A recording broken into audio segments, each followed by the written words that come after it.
Black magic বা দুষ্ট জিনের ভয়ঙ্কর কোনো উপদ্রবের কারণে হতে পারে। এরকম হয়েছে কিনা সেজন্য কোরআন এবং হাদিসের আলোকে যারা ঝাড়ফুঁক করেন সে সমস্ত রাকিদের শরণাপন্ন হতে হবে। রাকিদের ঝাড়ফুঁকের মাধ্যমে এই ধরনের রোগী খুব দ্রুত শনাক্ত হয়ে যায়। আমি এরকম এক রোগী দেখেছি যে তিনি আজান শুরু হয়ে গেলে পাগলের মতো ছুটাছুটি করতে থাকেন এবং তার শরীরটা লোহার মতো শক্ত হয়ে যায়, টাইট হয়ে যায়, টিপ দিলেও আঙ্গুল ঢুকে না। আমার বাসায় আসছে একবার, ভয়ঙ্কর অবস্থা। উনি প্রবাসে ছিলেন মিডল ইস্টে, সেখান থেকে আসছেন।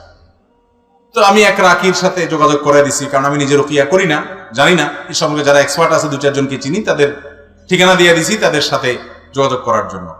এরকম দুষ্ট জিন বা ব্ল্যাক ম্যাজিকের কারণে, দুষ্ট জিন উপদ্রবের কারণে এরকম অস্বাভাবিক ধরনের সমস্যা অনেক সময় তৈরি হয়। এগুলো থেকে আমরা যেন সবসময় নিজেরা নিরাপদ থাকতে পারি সেজন্য আমাদের কয়েকটা কাজ করতে হবে। নাম্বার 1, সকাল সন্ধ্যার আমলগুলো নিয়মিত করবেন।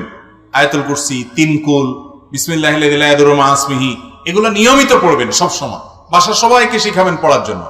নাম্বার 2, বাসা বাড়িতে ঢোকার সময় বিসমিল্লাহ বলে ঢুকবেন, খাওয়ার সময় বিসমিল্লাহ বলে খাবেন, ওয়াশরুমে যাওয়ার সময় বিসমিল্লাহ যাবেন। ওয়াশরুমে শয়তান থাকে, দুষ্ট জিনের ঠিকানা হলো ওয়াশরুম, নোংরা জায়গা, নাপাক জায়গা। এখানে ঢোকার সময় বিসমিল্লাহ বলে ঢুকবেন, বের হওয়ার সময় দোয়া পড়বেন এবং ওয়াশরুমের দরজা বন্ধ করে রাখবেন।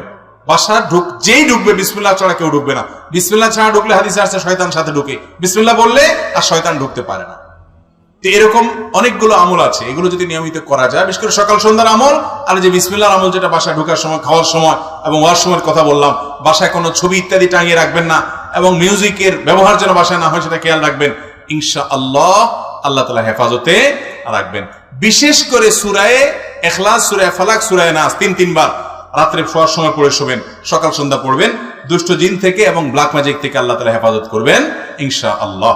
সূরা বাকারা এটা তেলাওয়াত করবেন, বাসায় তেলাওয়াত চালু করে রাখবেন, এর মাধ্যমেও এগুলো থেকে আল্লাহ তাআলা হেফাজতে রাখেন।